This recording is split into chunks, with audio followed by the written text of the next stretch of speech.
Hello, everyone. My name is Jacques Lee. I'm in a part of the History 3880 class, the South African class, and today I will be presenting my group presentation. Unfortunately, I will be the only one presenting. Me and my other group members could not link up at the correct amount of time. We were unable to figure out a time for us all to work on the recording together. So unfortunately, I'm going to have to be doing it on my own, but that's okay. We have the slides, we have everything we need, and we're going to get to it. So let me go ahead and share my screen right now. Share the screen. There we go. And we shall begin. So our topic was on sports and politics in 20th century South Africa and how the tradition of apartheid, I believe it's apartheid, excuse me, apologies, apartheid, and how apartheid changed the nation. And like I said, my name is Jacques Lee. My group members are Connor Lokus and Derek Bogh, and we're going to continue.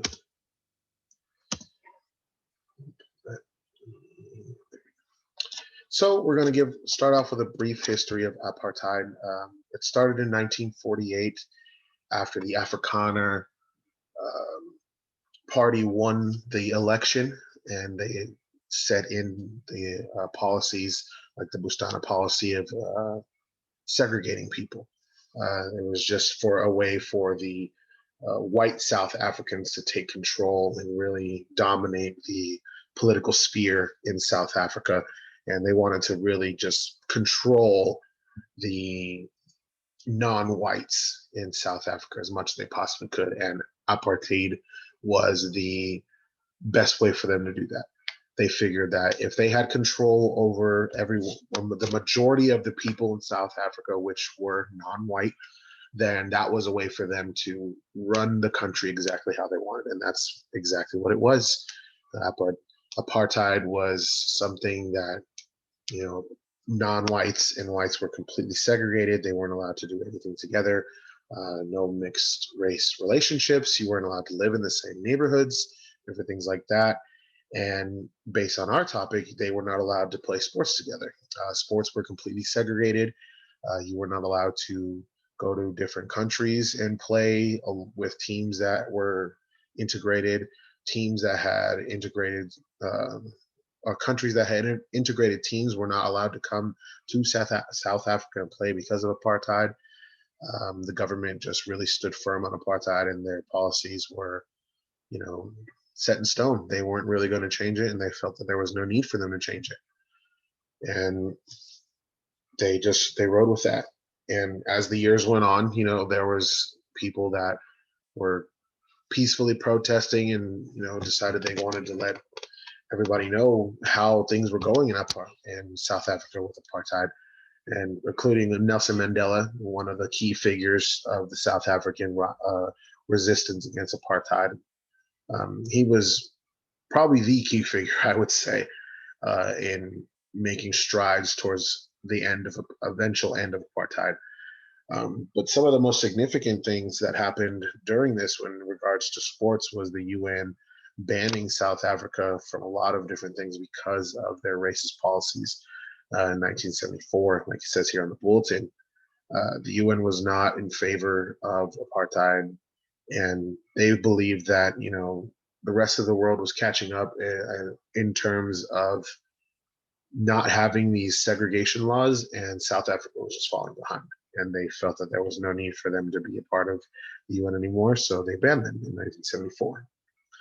And we're going to continue on now. And you see a picture here. I believe my little face is in the way. Let's put that over here. There we go. It says for use of white persons only. Just like I said, apartheid was just complete segregation of whites and non-whites. Sports during apartheid. This is the section that we're doing. The earliest accounts of sports in South Africa were rugby and soccer and cricket, and those were really the three main sports. And there's accounts of those sports being introduced to the country back all the way to 1862. And those sports became the most popular within the country, and obviously there's going to be everybody that wants to play them. However, with apartheid rules, they were not allowed to be integrated. Whites played with whites, non-whites played with non-whites. There was no mingling, there was no inter-squad, anything. There was just complete segregation when it came to sports, and that's just the way it was. It was not going to change. And like I said earlier, teams that had integrated squads were not allowed to play teams from South Africa. It was just a no-go. The government would not allow it.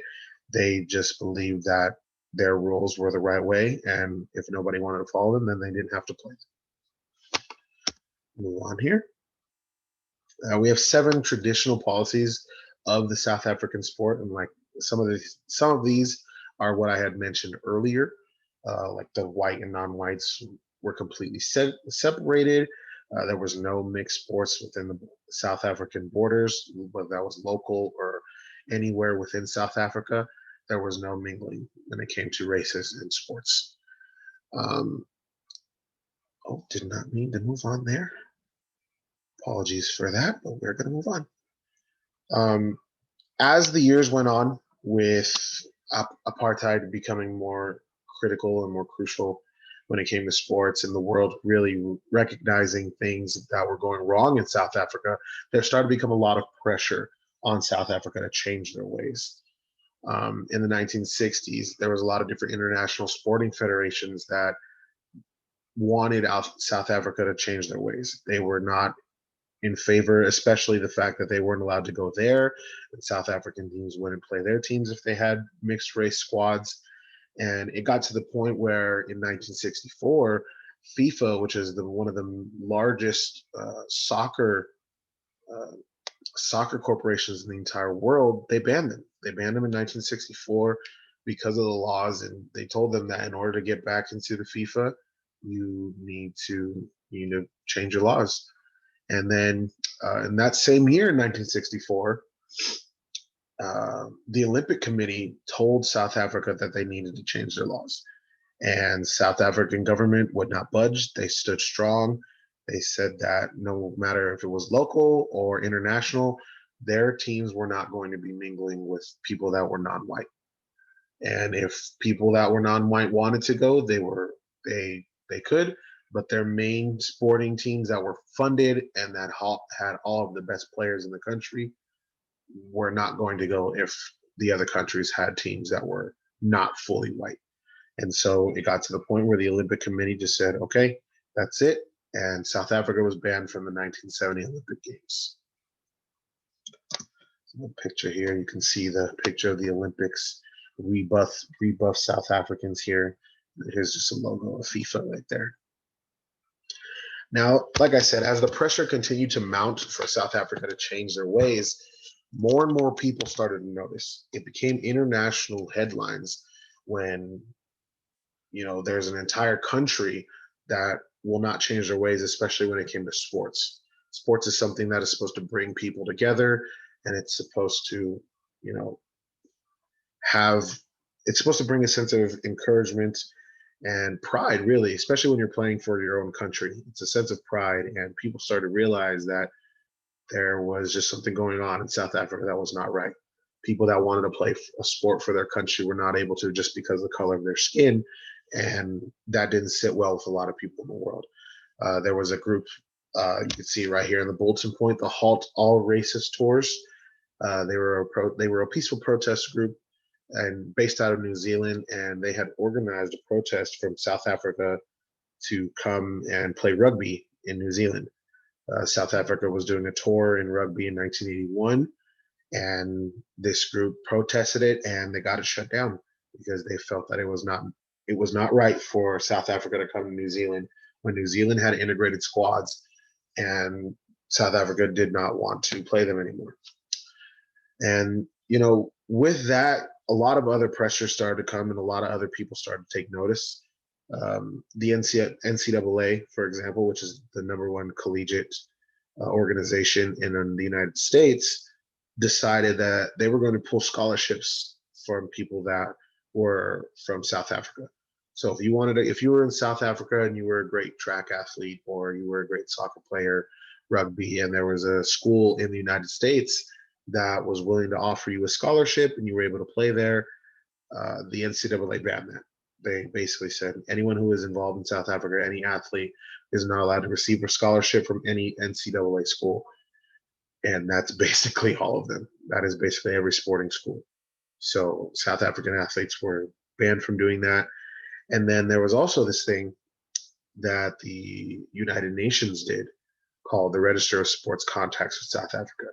Now, what this was a list of people involved in sports in South Africa were put on this list, and it wasn't necessarily a ban from their particular sport. However, it was very frowned upon if your name ended up on that list. If your name was on that list and people saw that, it was a slap in the face to you and to your country, basically. You were no longer able to affiliate with certain organizations that didn't want to be involved with the segregation laws that South Africa had. And this sports contact list really just put the names out there of a lot of key figures in South Africa in their sports. So this was a huge step in ending the ban of mixed integrated teams when it came to sports in South Africa. Now we're going to go post-apartheid. In 1994, apartheid actually ended with Nelson Mandela being released from prison and being elected into a government position. When that happened, apartheid ended, and teams were slowly being able to integrate their sports. Now, the thing is, it was going at a very slow pace. It wasn't something that, these teams are like, all right, now that we can do it, let's bring them all in. Let's bring in all the people, all the black athletes, all of the non-white athletes. Let's bring them all in, and we're going to try them out, and we'll give them a fair shot, and we are going to do what we can to get them on this team. That was not the case. There was a lot of teams that were not okay with it. They had become so used to not having African Americans, or not even African Americans, Africans, non-whites. They were used to having non-whites not being on their team. And so it was just something that stayed around for a long time. Even in the future that we're in now, in the present, there is still an issue going on where it seems that a lot of white players are being favored. There's not being a lot of recruitment of people of color when it comes to certain sports, especially rugby. You can see here in this picture on the right, that is there's one of the South African rugby teams, and there's only one individual on the whole team that is a person of color. And that looks like a pretty recent picture to me. And you can see here on the left, this is a soccer match, and there's only maybe 3, maybe 4 South Africans on the team that are people of color. So apartheid definitely left a lasting impression, regardless of if it ended in 1994 or the ban on mixed race sports was lifted. There was still an issue. There was definitely an issue still where people that were non-white were not getting the fair opportunity as their white counterparts. People that were white, athletes that were white, were getting the first shot at, competing for the rugby team, the soccer team, the cricket team, the track team, and especially when it came to international sports, being on the Olympic team. A lot of people noticed that South Africa's team was still mainly white, rarely any non-white people on the teams, and they noticed that, this is still an issue that needs to be taken care of. And that brings me to my next slide. It's not about the topic in particular, but it's something I thought could be interesting for whoever decides to watch this video. Is, do you believe that the slow integration of sports in South Africa is a good start, or do you think that they could be doing a whole lot better? Because in my personal opinion, I think there could be a lot more that could be done. The South African government needs to realize that, things have changed, times have changed, and they need to get on board with how things are changing. The entire world has easy access to basically almost anything in this entire world. So with one touch of the button. So if you're going to continue and segregate your sports teams, especially if they're put on a national stage, such as the Olympics or the World Cup, the Rugby World Cup, different things like that, people are going to notice, and people are going to start calling out the South African government, and there's going to be continued protests. And unless things drastically change, I mean, it's warranted. It really is. You know, things need to change in South Africa. I understand that apartheid ended, but still, things need to definitely change, in my opinion. So yeah, I just had a couple questions here at the end. If anybody wanted to look over them, just kind of food for thought. You know, there's no need to write or anything. Just if you think about that, you know, just if you want to do your own research on it, this is your opportunity to just kind of get a starting point for where you want to go. And our final slide here is the bibliography where we got all of our works cited, where we got all of our research, and that is our presentation on apartheid and sports and politics in South Africa. I hope you enjoyed and have a great rest of your day. Stop my recording.